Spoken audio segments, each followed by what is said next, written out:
Hello again, and welcome to Learn English Elementary Podcast number 6. I'm Tess from London, and he's Ravi from Manchester. Hello. And I have to say to the listeners, Ravi has just arrived. What happened, Ravi? Oversleep? Oh, I've had a nightmare journey. The underground was closed for some reason, so I had to get a bus, and of course the bus was absolutely packed because the underground was closed, and the traffic was awful. What a nightmare! Still, I got here just in time. What about you? Was your journey okay? Well, I came in the car this morning. It was busy, but not too bad, you know. Ah, well, you see, I was nearly late, but you know, I use public transport because I care about the planet and the environment. But if you want to take your car... You use public transport because you haven't got a driving licence. You won't want a lift home then in my terrible car, will you? Oh, very kind, thanks, that'll be lovely. Hey, I know what I wanted to ask you. Your cat... has it got a name yet? Yes, he has. He's called Oscar. Oscar? I quite like that. Why Oscar? I don't know, to be honest. He just looks like an Oscar. Oh, he's so cute, Ravi. I still think you should have called him Gordon. How are you today, Gordon? Fine, thanks, Ravi. Gordon's our producer and king of the terrible jokes. We'll hear from him again later. But now, on with the show. Tess, what have we got? We've got all sorts. We've got the quiz, we've got Kazakhstan, we've got Carolina's new flatmates, and we've got I'd Like to Meet. Do you want to tell us about it? OK. In this part of the podcast, we ask people a simple question. Which famous person, dead or alive, would you like to meet? And we ask them to explain why. So let's say hello to this week's guest, Vanessa from Cambridge. Hi, Vanessa. Hi, Vanessa. Hello, it's great to meet you both. It's nice to meet you too. And what do you do, Vanessa? I'm a student. I study law. Law? So you're going to be a lawyer? That's a good job to have. Well, yes, I hope so. Were you born in Cambridge, or do you study there? Both, actually. I've lived there all my life, and now I study there too. So you live at home with your parents, right? Oh, no. I live in university accommodation. Oh. I think it's better. Well, you probably have a lot more fun. Yeah, yes, it's good. Now it's time to answer the question. So, Vanessa, which famous person, dead or alive, would you like to meet? Frida Kahlo, the painter. OK. I've heard the name. There was a film, wasn't there? But I don't know anything about her. Yeah, it was a good film, with Salma Hayek. She was Frida. Yeah, great film. Loved it. Frida Kahlo was Mexican. She was born at the beginning of the century and she died in the 1950s. When she was 19, she was in a horrible bus accident. She had terrible injuries. Well, I won't describe them all, but she had to have a lot of operations. And she was in bed for a long time. She liked painting, so her mother bought a mirror and put it over her bed. So she started painting pictures of herself, self-portraits. And she never stopped painting after that. The pictures are a bit strange, though, aren't they? I'm not sure I'd like one in my living room. Well, yes and no. Some people think that she was a surrealist, like Salvador Dali, that she painted dreams. But that isn't true. She painted her life, all the things that happened to her. And her life was a bit strange, or, let's say, unusual. So the pictures are unusual too. They're her life. Her paintings tell her story. Because of the accident, she couldn't have children. And you see that in her pictures too. Oh, I love her. Madonna collects her paintings. She once said that she couldn't be friends with anyone who doesn't like Frida Kahlo. Oh, she's incredibly famous now. One of her paintings, Roots, I think it was sold in 2006 For $5.5 million. $5.5 million? I wouldn't mind that in my living room. Whoa. Well, yes. I think Frida would be very surprised too. That's what I'd like to tell her if I could meet her. How famous she is now. And how much people, especially women, love her work. She'd probably like to see the film too. Yes, that's true. It would be really interesting to hear what she thinks of it. I think I'm going to look at some of her pictures on the internet. You've got me interested now. And try and see the film if you get the chance. It's called Frida. I will. Thanks a lot for that, Vanessa. And good luck with your law course. It was a pleasure. Thanks a lot. Yes, thanks, Vanessa. That was great. And don't forget that we'd like to hear from you. Why not write and tell us about who you'd like to meet? You can send your own, or you can look at what other people have sent in by checking out our website. So, as usual, it's quiz time next. Tess, what have we got? We're going to play Beginning With again. And I hope we've got our 2 players ready on the telephone. Hello, Will. Hi, Tess. And Jodie. Hello. Let's start with you, Jodie. Where are you calling from? From Cardiff.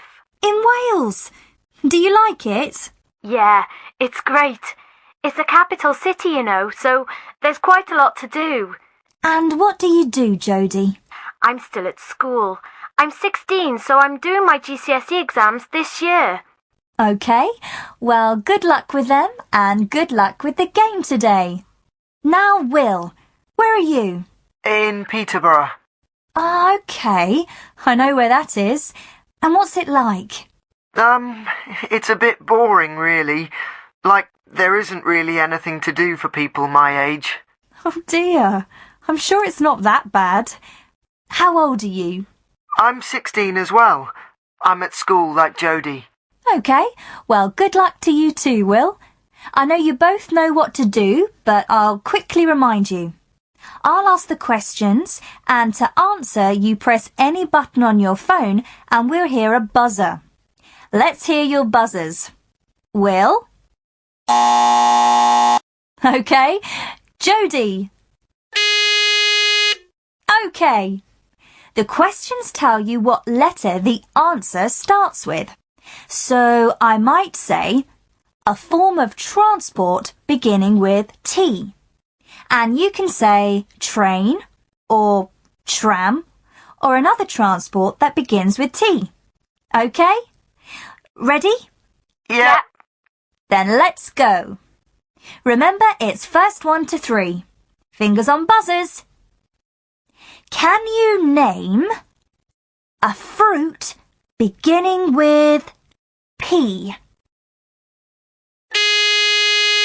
Jodie. Pear. Yes. 1-0 to Jodie. A colour beginning with P. Will. Purple. Yes. 1-1. An animal beginning with W. Will again. Wolf. Right. 2-1 to Will. A country beginning with A. Will? Africa. No, sorry. No, a country, not a continent. Jodie? Argentina. Yes. 2-2. So, the next one is the decider. Ready? A sport beginning with B. Jodie. Badminton. Yes. Well done, Jodie. And bad luck, Will. Jodie wins this week's Learn English book token to buy any book you want. What kind of book are you going to buy, Jodie? Oh, I don't know. I'll have to think. Probably like a novel or something. OK, well enjoy it, whatever it is. The book token will be in the post on its way to you today. Thank you both for playing, and remember, if you're listening, we'd like to hear your ideas for games we can play. Send them to us at learnenglishpodcast@britishcouncil.org. You know we'd love to hear them. Right, it's time for Our Person In. I'm looking forward to this. In this part of the podcast, we hear from different people around the world, and this time, Rebecca Dalton is Our Woman in Kazakhstan.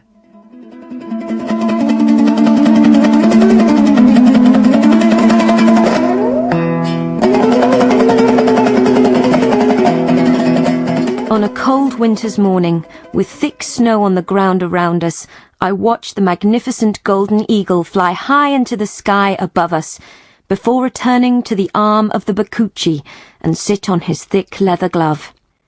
I had travelled for over 6 hours on difficult roads to meet this man. The name Bakuchi means the Eagle King. The journey gave me an idea of just how big and how empty Kazakhstan is. It is the 9th biggest country in the world, bigger than all of Western Europe, yet it has a population of only 15 million, so most of the country is almost empty. And this empty countryside has everything. A major mountain range on the border with China, great lakes and rivers, deserts and plains. Most importantly for Kazakhstan, it also has oil, perhaps 20% of the world's supply, and many valuable metals can be found here. Over 10 years ago, Kazakhstan moved its capital city. The new capital, Astana, is full of new buildings designed by famous international architects, a thoroughly modern city. Yet it is out here, on the empty plains watching the golden eagle fly, that you get a true feeling of this little-known country. The oil and valuable metals will bring changes to Kazakhstan in the years to come, but you feel, and hope, that the Bakuchi will continue to fly his eagles in this wonderful, lonely space.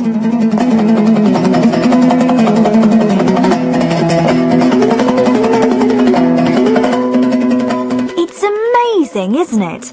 Kazakhstan is absolutely huge, but most of us don't know anything at all about it. Yeah, it sounds fantastic though, doesn't it? You say that about everywhere. New Zealand, South Africa. It's true, I know.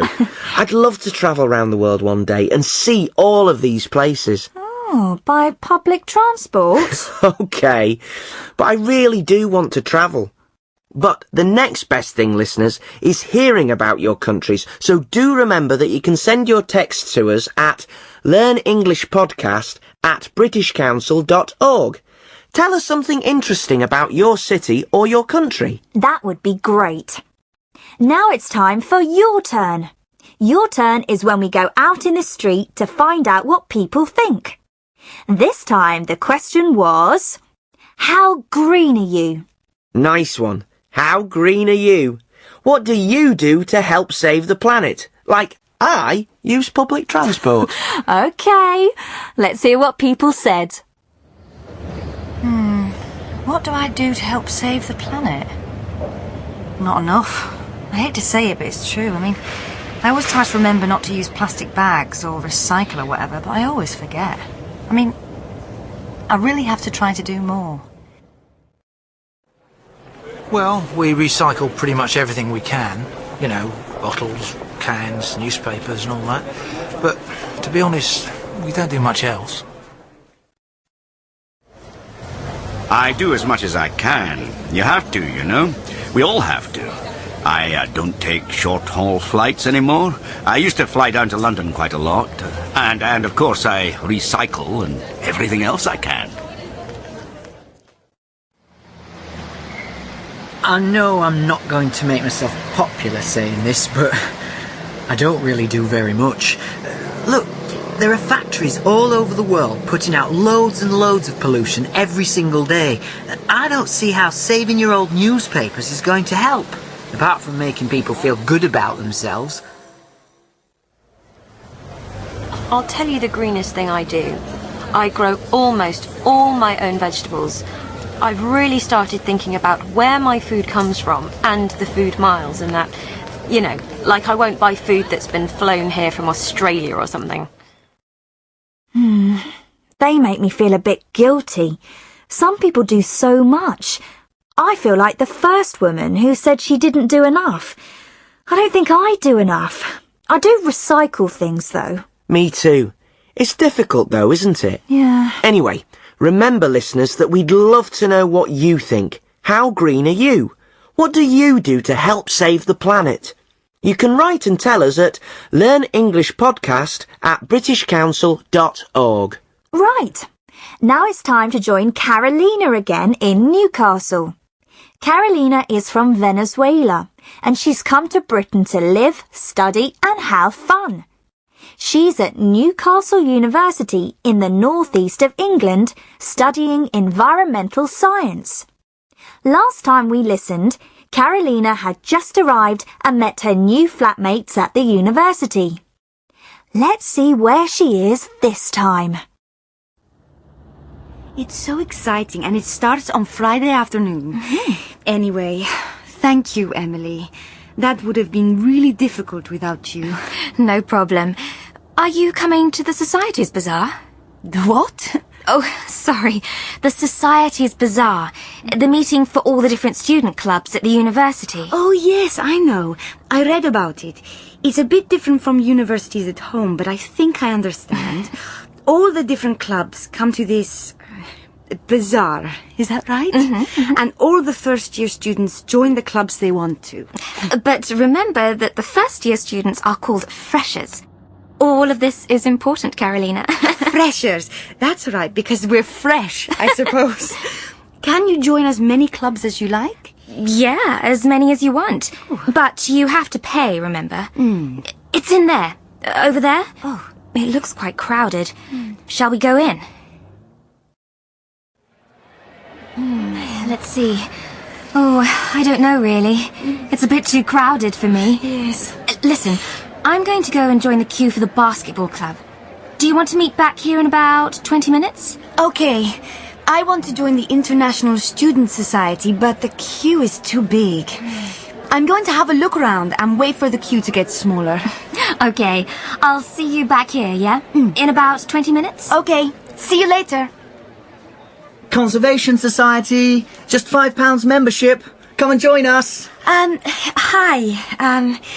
I'm not quite sure what the Conservation Society is. Can you tell me a bit about it? Definitely.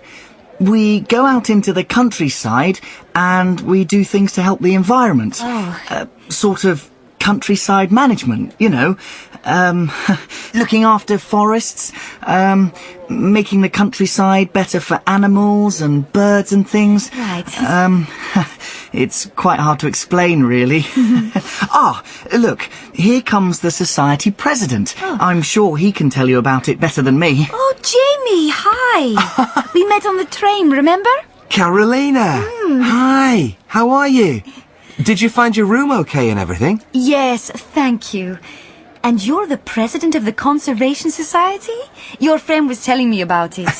Yes. Are you going to join? Remember, I was telling you about the countryside in Northumbria, north of Newcastle.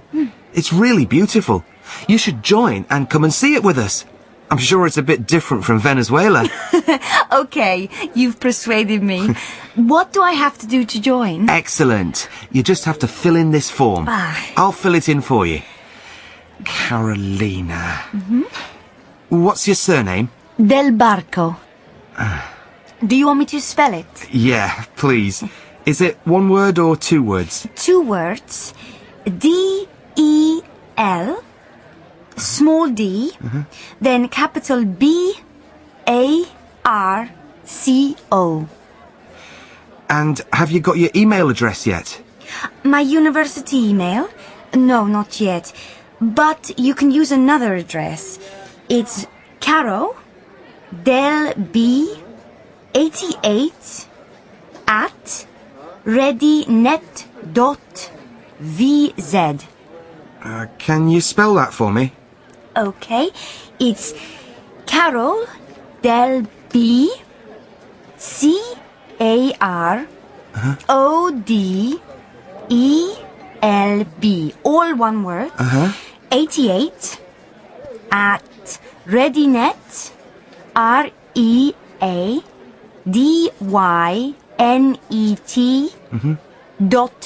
.VZ. Net.VZ. Okay, great. And have you got a mobile number yet? Yes. Oh, just a moment. I'll have to look at my phone. I haven't learnt it yet. Here it is.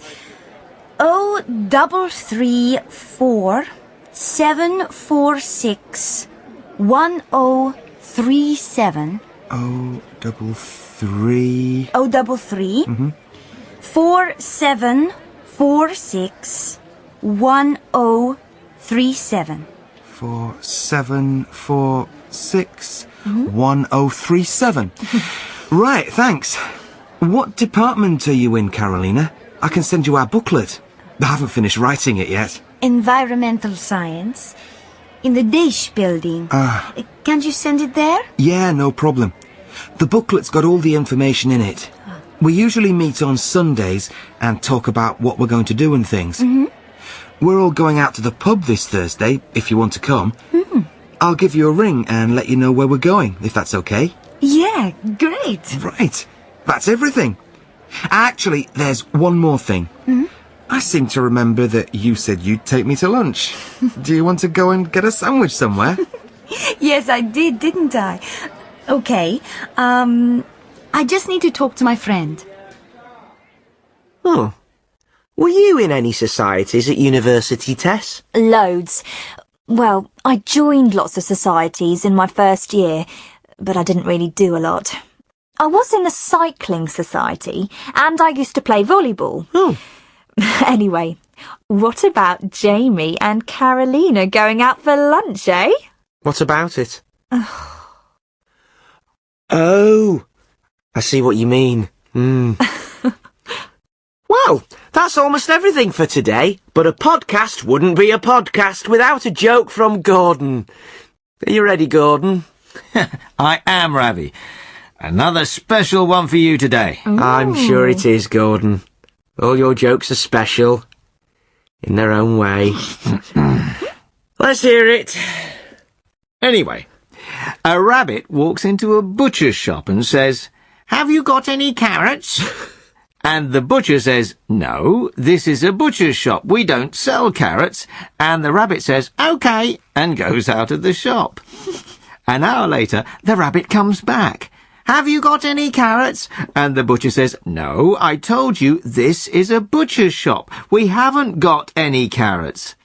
An hour later, it happens again. And an hour after that, it happens again. Well, the butcher's getting really annoyed. Next time the rabbit comes in, "Have you got any carrots?" The butcher says, "Look, I've told you, we don't have any carrots here. If you come back to this shop one more time, I'm going to take a hammer, take some nails, and I'm going to nail your ears to the floor. OK?" So the rabbit goes away. But guess what? An hour later, the rabbit comes back and walks into the shop. "Have you got any nails?" "No," says the butcher. "Have you got any carrots?" Actually, Gordon, I think that's the best one so far. You're getting better. Right, we have to go now, but don't go away. After this little break, you're going to hear Tom, our English teacher. After every show, Tom talks about the language you heard and gives you ideas to help you learn. So don't go away, but I'll say goodbye now. See you next time. Bye. Don't forget to send us your emails. Here's that address one more time. It's learnenglishpodcast@britishcouncil.org.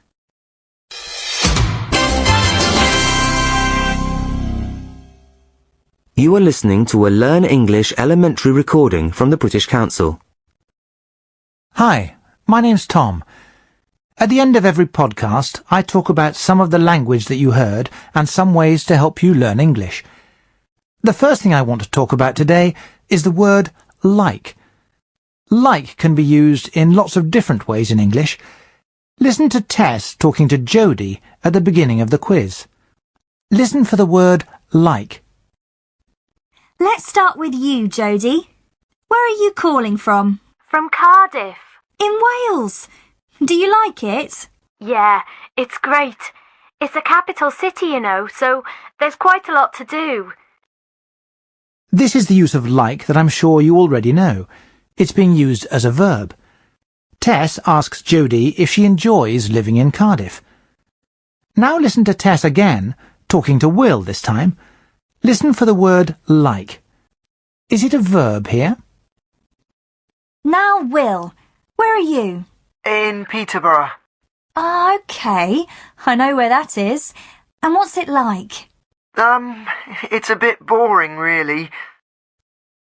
Tess asks Will, what's it like? She's asking him to describe Peterborough. Will could say, it's very big, or it's very quiet, or it's got a lot of shops. In the question, what's it like is a preposition, not a verb. The meaning isn't connected to the meaning of like as a verb. It's a very common question in English. When we want someone to describe something to us, we often use, what's it like? A good example is, what's the weather like in London? We want the person to tell us if it's raining or sunny, if the weather's good or bad. Or, what's your teacher like? We want you to describe your teacher. Maybe she's young, or she's blonde with blue eyes, or she's very friendly, or even she's terrible. Any answer that describes her in some way. Now listen to Tess and Jodie again. Listen to how Jodie uses like. Yes, well done, Jodie. And bad luck, Will. Jodie wins this week's Learn English book token to buy any book you want. What kind of book are you going to buy, Jodie? Oh, I don't know. I'll have to think. Probably, like, a novel or something. Jodie's going to buy, probably like a novel or something. She isn't using like as a verb or a preposition here. She's using it as a filler. A filler is something that we say to give us more time to think. For example, or I don't know. You'll hear young native English speakers use like a lot in this way. You'll hear, for example, yeah, it's like really cool. Remember that this is a very informal way to speak. If you want to use like in this way, then only do it with groups of young friends, and not in more formal situations with your teacher, for example. Next time you watch a teenage film in English, listen for like used in this way. I'm sure you'll notice it a lot. It can be difficult to know which words and phrases are informal in English. You may hear a new phrase in a film or a song and want to use it. But can you be sure that you'll use it in the right situations with the right people? A good learner's dictionary can help you with this. It will tell you when a word is informal. Most dictionaries use the letters I-N-F-M-L next to the word. This means informal. So then you can make a note in your vocabulary notebook so that you won't forget. Let me give you an example. The word children isn't formal or informal. You can use children in any situation, with your friends or even if you are talking to the Queen. It's never wrong. It's what we call a neutral word. But the word kids, which can mean exactly the same as children, is a lot more informal. It would sound strange to talk about kids at a formal party, for example. Check the word kids in your dictionary now, and see if it tells you that it's an informal word. Now, let's talk about something different. When someone tells you their phone number or address, it can be difficult to remember it and write it down at the same time. It can be difficult for native speakers, but maybe more difficult if English isn't your first language. Of course, you can say, "I'm sorry, could you say that again?" Or, "Could you repeat that, please?" But listen to what Jamie does when Carolina tells him her phone number. Here it is. 0334 746 1037. 033. 033. 4746 1037. 4746 1037. Right, thanks. Jamie can only remember the first 3 numbers, so he repeats them 033 and then he pauses. He stops and waits. This shows Carolina that he wants her to repeat the rest of the numbers for him. He doesn't need to ask. We do this a lot in English. Maybe you do it in your language too, or maybe not. We do it with telephone numbers, addresses, and even names if someone is spelling them out for us. If your English teacher says, "The homework is workbook, page 65, exercises 1, 3 and 7, and you can't remember and write it down at the same time, you can say, "Workbook, page 65, and stop. Your teacher will then repeat, exercises 1, 3 and 7. Here's another thing that I noticed in this podcast. Listen to Will and Jodie introducing themselves at the beginning of the quiz. They're both 16 years old, so listen to what Will says. I'm still at school. I'm 16, so I'm doing my GCSE exams this year. I'm 16 as well. Yes, he says, I'm 16 as well. As well means the same as to in this phrase. You can say, I'm 16 too, or you can say, I'm 16 as well. But be careful. You can say me too, but we don't say me as well. If your friend says, I'm going to Anna's party tomorrow, you can say me too, or you can say I'm going to, or you can say I'm going as well.